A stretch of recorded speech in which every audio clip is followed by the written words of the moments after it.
The Bobbsey Twins by Laura Lee Hope. The Bobbsey Twins, or Merry Days Indoors and Out. Chapter 11. The Cruise of the Ice Bird. The building of the ice boat by Bert and Charlie Mason interested Nan almost as much as it did the boys, and nearly every afternoon she went down to the lumber yard to see how the work was getting along. Mr. Bobbsey had given Bert just the right kind of lumber, and had a man at the sawmill saw the sticks and boards to a proper size. He also gave his son some ropes and a pair of old iron runners from a discarded sleigh, so that all Charlie had to provide was the bed sheet already mentioned for a sail. The two boys worked with a will, and by Thursday evening had the ice boat completed. They christened the craft the Ice Bird, and Bert insisted upon it that his father come and see her. "You have certainly done very well," said Mr. Bobbsey. "This looks as if you were cut out for a builder, Bert." "Well, I'd like to build big houses and ships first rate," answered Bert. The sail was rigged with the help of an old sailor who lived down by the lake shore, and on Friday afternoon Bert and Charlie took a short trip. The Ice Bird behaved handsomely, much to the boys' satisfaction. "She's a dandy," cried Bert. "How she can whiz before the wind." "You must take me out soon," said Nan. "I will," answered Bert. The chance to go out with Bert came sooner than expected. On Monday morning, Mrs. Mason made up her mind to pay a distant relative a visit, and asked Charlie if he wished to go along. The boy wanted to see his cousins very much and said yes. And thus the ice boat was left in Bert's sole charge. "I'll take you out Monday afternoon after school," said Bert to his twin sister. "Good," cried Nan. "Let us go directly when school is out, so as to have some good long rides." 4 o'clock in the afternoon found them at the lake shore. It was a cloudy day with a fair breeze blowing across the lake. "Now you sit right there," said Bert, as he pointed to a seat in the back of the boat, "and hold on tight or you'll be thrown overboard." Nan took the seat mentioned, and her twin brother began to hoist the mainsail of the Ice Bird. It ran up easily, and caught by the wind, the craft began to skim over the surface of the lake like a thing of life. "Oh, but this is lovely," cried Nan gleefully. "How fast the boat spins along." "I wish there were more ice boats around," answered Bert. "We might then have a race." "Oh, it is pleasure enough just to sail around," said Nan. Many other boys and girls wished to ride on the ice boat, and in the end, Bert carried a dozen or more across the lake and back. It was rather hard work tacking against the wind, but the old sailor had taught him how it might be done, and he got along fairly well. When the ice boat got stuck, all the boys and girls got off and helped push the craft along. "It is most supper time," said Nan, as the whistle at the sawmill blew for 6 o'clock. "We'll have to go home soon, Bert." "Oh, let us take one more trip," pleaded her twin brother. The other boys and girls had gone, and they were left alone. To please Bert, Nan consented, and their course was changed so that the Ice Bird might move down the lake instead of across.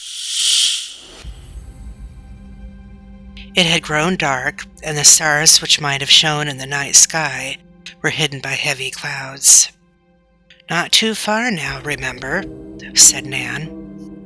The wind had veered around and was blowing directly down the lake, so almost before they knew it, the Ice Bird was flying along at a tremendous rate of speed. Nan had to hold on tight for fear of falling off, and had to hold her hat, too, for fear that would be blown away. "Oh, Bert, this is too fast," she gasped, catching her breath. "It's just glorious, Nan," he cried. "Just hold on, it won't hurt you." But how are we to get back?" Bert had not thought of that, and at the question his face fell a little. "Oh, we'll get back somehow," he said evasively. "You'd better turn around now. Let us go just a little bit further, Nan," he pleaded.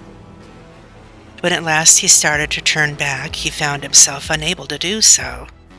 The wind was blowing fiercely, and the ice birds swept on before it, in spite of all he could do. "Bert! Bert! Oh, why don't you turn around?" screamed Nan. She had to scream in order to make herself heard. I can't," he faltered. "She won't come around." Nan was very much frightened, and it must be confessed that Bert was frightened too. He hauled on the sail and on the steering gear, and at last the iceberg swung partly around. But instead of returning up the lake, the craft headed for the western shore, and in a few minutes they struck some lumpy ice and some snow and dirt, and both were thrown out at full length, while the iceberg was tipped up on one side. Bert picked himself up without difficulty, and then went to Nan's aid. She lay deep in the snow, but fortunately was not hurt. Both gazed at the tipped-up ice boat in very great dismay.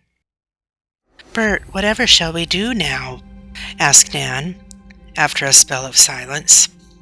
"We'll never get home at all." "Oh, yes, we shall," he said, bravely enough, but with a sinking heart. "We've got to get home, you know."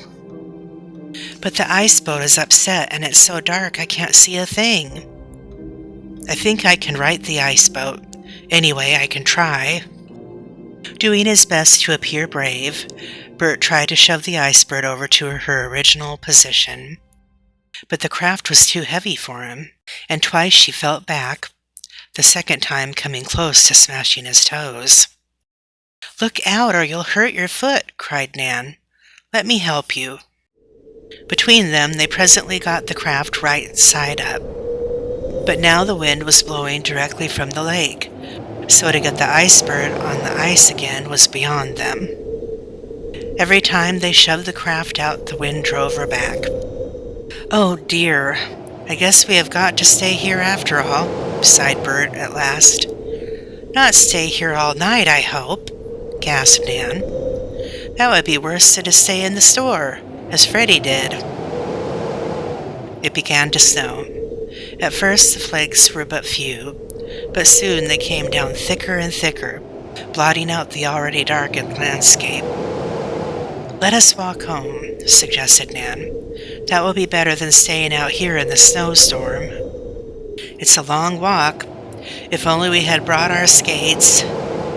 But alas, neither had thought to bring skates, and both pairs were in the office at the lumber yard.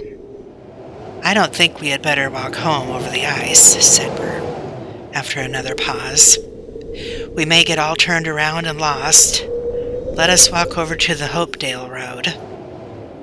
"I wish we had some crullers or something," said Nan, who was growing hungry. They had each other a cruller on leaving home, but had eaten them up before embarking on the iceboat voyage. "Please don't speak of them, Nan. You make me feel awfully hollow," came from her twin brother. The way he said this was so comical it made her laugh in spite of her trouble.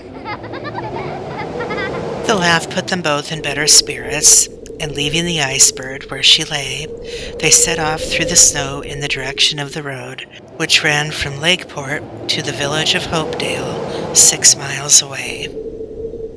"It will take us over an hour to get home," said Nan. "Yes, and I suppose we'll catch it for being late," grumbled Bert. "Perhaps we won't get any supper." "Oh, I know Mama won't scold us after she finds out why we were late, Bert." They had to cross a pasture and climb a fence before the road was reached. Here was an old cowshed, and they stood in the shelter of this for a moment, out of the way of the wind and driving snow. "Hark!" cried Bert as they were on the point of continuing their journey. "It's a dog," answered Nan. "Oh, Bert, he's coming this way. Perhaps he is savage." They listened and could hear the dog plainly. He was barking furiously and coming toward them as fast as he could travel. Soon they made out his black form looming into view through the falling snow.